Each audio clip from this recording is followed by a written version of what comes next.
আসসালামু আলাইকুম দর্শক। সমসাময়িক বাংলাদেশের নানা বিষয় নিয়ে আলোচনায় আমাদের সঙ্গে আছেন। সবাইকে জানাচ্ছি শুভেচ্ছা ও স্বাগত। রংপুরের ৪ খুন নিয়ে চাঞ্চল্যকর এবং বলা যায় রীতিমতো বিস্ময়কর কিছু তথ্য পাওয়া গেছে এবং সেই তথ্য এতটাই গুরুত্বপূর্ণ এবং এতটাই পৈশাচিকতার কিছু আলামত, কিছু তথ্য বেরিয়ে এসছে, যেটি আসলে কোন দিকে এই খুনকে এখন নিয়ে যায় আপনারা অনেকটাই জানতে এবং বুঝতে পারবেন। তথ্য অনুযায়ী এই ৪ খুনের নেপথ্যে মূল কারিগর হচ্ছেন বহুল আলোচিত রংপুরের পুলিশ কমিশনার আব্দুল মাবুদ।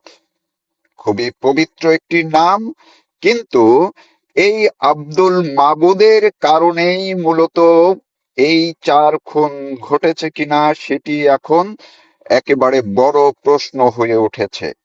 কেন এই প্রশ্ন? সেই ভিতরে যাওয়ার আগে এই মাবুদ সম্পর্কে আপনাদেরকে একটু জানাতেই হচ্ছে। তিনি এর আগে ব্রাহ্মণবাড়িয়ায় যখন এডিশনাল এসপি ছিলেন ২০১২ সালে, তখন সেইখানে একটি একজন মহিলার সঙ্গে তার পরকীয়ার সম্পর্ক ছিল এবং পরপর দুবার তিনি সেখানে পুলিশ, তার যিনি এসপি ছিলেন তার হাতে তিনি ধরা পড়েন এবং একবার রাতে তাকে ওই বাড়িতে এলাকাবাসী যখন ঘেরাও করে রাখে, ওই সময় পুলিশ গিয়ে একদল পুলিশ গিয়ে সেই বাড়ি থেকে এই এডিশনাল এসপি, মানে এই যে মাবুদ তখন এডিশনাল এসপি ছিলেন ব্রাহ্মণবাড়িয়ায়, তাকে উদ্ধার করে নিয়ে আসে। এরপর তার বিরুদ্ধে বিভাগীয় শাস্তির ব্যবস্থা করা হয়। তখন সেখানকার এসপি ছিলেন, প্রথম অংশে ছিলেন আনিসুর রহমান, এবং আনিসুর রহমানের বদলির পর এসপি হয়ে যান মনিরুজ্জামান পিপিএম বার। তারা দুজনেই কিন্তু পুলিশ হেডকোয়ার্টারে এই মাবুদের ঘটনা সম্পর্কে, তার বিভাগীয় শাস্তির ব্যবস্থা সম্পর্কে জানিয়েছেন অফিসিয়ালি, এবং সেই ব্যবস্থা অনুযায়ী তাকে ব্রাহ্মণবাড়িয়া থেকে এডিশনাল এসপির পদ থেকে প্রত্যাহার করে হেডকোয়ার্টারে পাঠানো হয় এবং তার বিরুদ্ধে শাস্তিমূলক ব্যবস্থা নেওয়া হয়। তার ওই সময়ে প্রমোশন এবং ইনক্রিমেন্ট বন্ধ করে দেয়া হয়। পরবর্তীতে তাকে বেশ কিছুদিন ক্লোজ করে রাখা হয়। এক পর্যায়ে তাকে আবার সারদায় পাঠিয়ে দেওয়া হয়। তিনি সারদায় ছিলেন, কিন্তু ২০২৪-এর ৫ই আগস্টের পরে যেন তার ভাগ্য খুলে যায়। তার সেই পুরনো ইতিহাস চাপা দিয়ে তিনি রীতিমতো ডক্টর ইউনূসের সরকারের সঙ্গে মিলে, দুঃখিত, তার আগের যে কয়েকজন পুলিশ কর্মকর্তার সঙ্গে যোগাযোগ করে তিনি নতুন করে চাকরিতে প্রমোশন নিয়ে আসেন, এসপি হন, এবং এর পরপর তিনি এডিশনাল ডিআইজি হন এবং ডিআইজি হয়ে যান এই বিএনপির সরকারের সময়।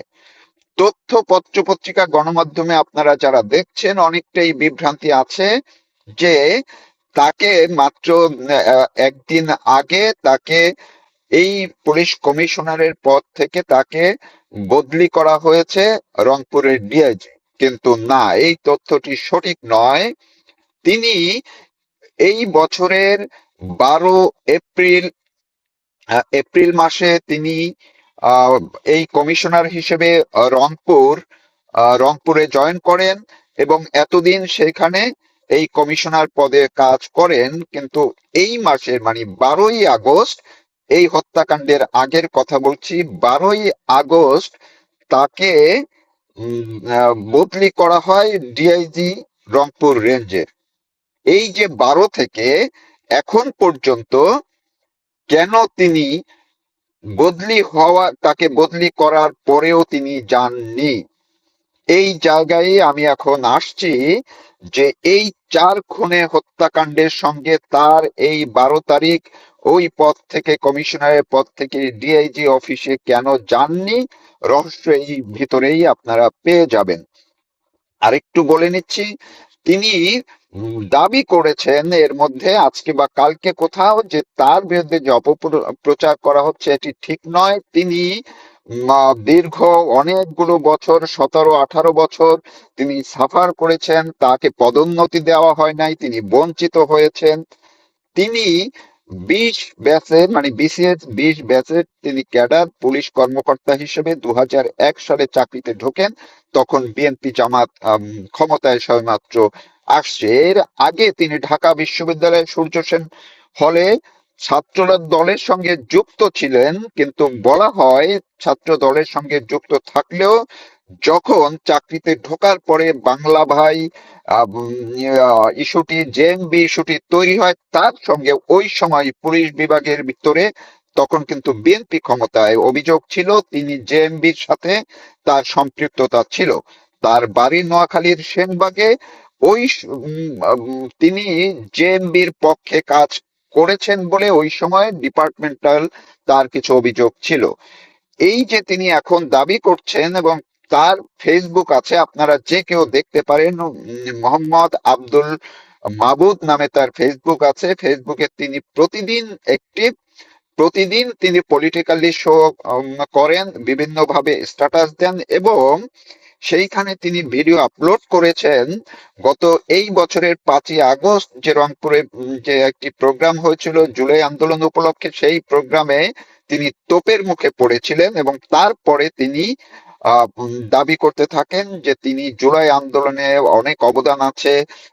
4 আগস্ট তিনি পুলিশ কর্মকর্তা হয়েও পরিবার নিয়ে 2024-এর 5ই আগস্টের আগের দিন 4 আগস্ট তিনি মাঠে নেমেছিলেন। এগুলো আপনারা সবাই তার ফেসবুকে কিন্তু পেয়ে যাবেন।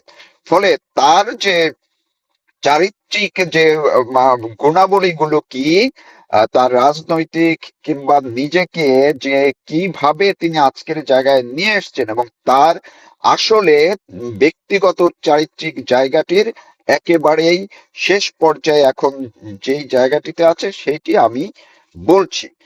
সেটি হচ্ছে, রংপুরে কমিশনার পদে দায়িত্ব নেয়ার পরে তিনি যখন দায়িত্ব পালন করছিলেন, এর কয়েক মাস পরেই তার সঙ্গে এই যে যিনি গণপতি চক্রবর্তী এবং তার স্ত্রী প্রীতিলতা চক্রবর্তী, কন্যা আগামী চক্রবর্তী, সন্তান প্রীতম চক্রবর্তী, তাদেরকে যে হত্যা করা হলো, এই গণপতি চক্রবর্তীর স্ত্রী প্রীতিলতা চক্রবর্তীর একজন বান্ধবী, কাছাকাছি বাড়ি, অর্থাৎ মাছুয়াপাড়ার কাছাকাছি তাদের বাড়ি, তাদের জমির দখল নিয়ে, তারা জমির দখল বুঝে পাচ্ছিলেন না, সেই ভদ্র মহিলা তিনি এই গণপতি চক্রবর্তীর স্ত্রী প্রীতিলতা দের সঙ্গে বিষয়টি নিয়ে আলাপ করেন।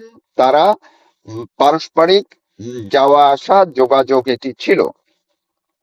এক পর্যায়ে গণপতি চক্রবর্তী আরেকজনের মাধ্যমে এই যে ওসি, পুলিশের ওসি যিনি আছেন, যাকে এই যে মিলন কুমার চক্রবর্তী, তার কাছে নিয়ে যাওয়া হয় যে এই জমির ব্যাপারে সালিস মীমা এটি যাতে যারা দখল করতে চায় তাদেরকে যাতে থামানো যায়, কোনো ডিস্টার্ব যাতে না করে, হয়রানি যাতে না করে, এটির জন্য তারা মিলন কুমার চক্রবর্তীর কাছে গিয়েছিলেন। মিলন কুমার চক্রবর্তী নিয়ে যান এই যে আব্দুল মামুদ কমিশনারের কাছে, কারণ বিষয়টি এতটাই জটিল ছিল যে মিলন কুমার চক্রবর্তীও এটি ট্যাকেল করতে পারছিলেন না। আব্দুল মাবুদ এই সময় চীনে ঢুকে যান, এবং ওই যে প্রীতিলতা চক্রবর্তীর যিনি বান্ধবী, তিনি তিনিও হিন্দু একজন ভদ্র মহিলা, এবং দেখতে তিনি খুবই সুন্দরী, তার সন্তান আছে, তার স্বামী আছেন। বাকি তার পরিচয় আমি স্বাভাবিকভাবেই তার নাম পরিচয় জানাচ্ছি না এবং এটি জানাবো না। শুধু এটুকু বলছি, ওই পরিবারটিও এখন প্রচন্ড রকম ঝুঁকির মধ্যে আছেন, আতঙ্কে আছেন, এবং গত দুদিন ধরে তারা রংপুরেই ওই বাড়ি, নিজেদের বাড়ি ছেড়ে অন্য জায়গায় অবস্থান করছেন। প্রীতিলতা এবং গণপতি যখন নিয়ে যান মিলন কুমার চক্রবর্তীর মাধ্যমে এই আব্দুল মাবুদের কাছে, মাবুদ হচ্ছেন ওই প্রীতিলতার বান্ধবীর সঙ্গে তিনি একটা রফা দফায় আসেন এবং মাত্র 3 মাসের মধ্যে তার সঙ্গে একটা সখ্যতা তৈরি হয় এবং এই আব্দুল মাবুদ ওই ভদ্র মহিলার বাড়িতে যাওয়া আসা করেন। কমপক্ষে 4 বার, আমি যতটুকু আজকে পর্যন্ত জানতে পেরেছি, 4 বার সেই ভদ্র মহিলার বাড়িতে যান এবং এক পর্যায়ে গত এই মাসের আগস্ট মাসের প্রথম সপ্তাহে প্রীতিলতার ওই বান্ধবী, অর্থাৎ যাকে এই যে আব্দুল মবিদ আব্দুল মাবুদ যাকে তার বাড়িতে গিয়ে হয়রানি করেছেন, নিপীড়ন করেছেন, এমনকি জোরপূর্বক তাকে শারীরিকভাবে ভোগ করার, আমি এই শব্দটি বলছি, ভোগ করার জন্য তাকে নানানভাবে প্রলোভিত করেছে, হুমকি দিয়েছে এবং 2 বার চেষ্টাও করেছে। এই কথাটি প্রীতিলতা চক্রবর্তীর কাছে তার বান্ধবী জানান এবং এটি আবার ঘুরে প্রীতিলতা মিলন চক্রবর্তীকে জানান। এরপর থেকেই মূলত এই আব্দুল মাবুদ এই ইস্যুটির মধ্যে ঢুকে যান এবং কেন প্রীতিলতা এই তথ্য আবার মিলন চক্রবর্তীকে জানিয়েছে এবং আরো 2-1 জায়গায় জানিয়েছে, এইটি নিয়ে আব্দুল মাবুদ এবং মিলন চক্রবর্তী 2 দফা, আবার আপনারা একটু শুনেন, 2 দফা গিয়েছিল এই মাসে, এই মাসের এই মাসের 14 থেকে 17 তারিখ, আমি স্পেসিফিক ডেটটা বলছি না, 14 থেকে 17, মানে এই 3 দিনের মধ্যে 2 দফা গিয়েছিলেন এই গণপতি চক্রবর্তীর বাড়িতে এবং সেইখানে গিয়ে তারা এই যে গণপতি চক্রবর্তী, প্রীতিলতা চক্রবর্তীদেরকে শাসিয়েছে, হুমকি দিয়েছে, এটি আবার প্রীতিলতা জানিয়েছিল ওই ভদ্র মহিলাকে।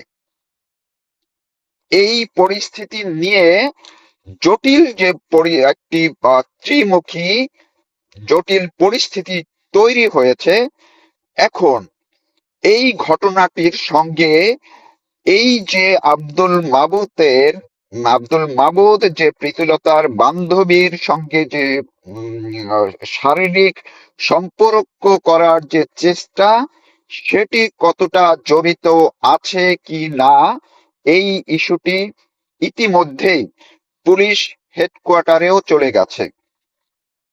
পুলিশ হেডকোয়ার্টার এখন তার পুরনো নথি আজকে খুঁজে বের করেছে।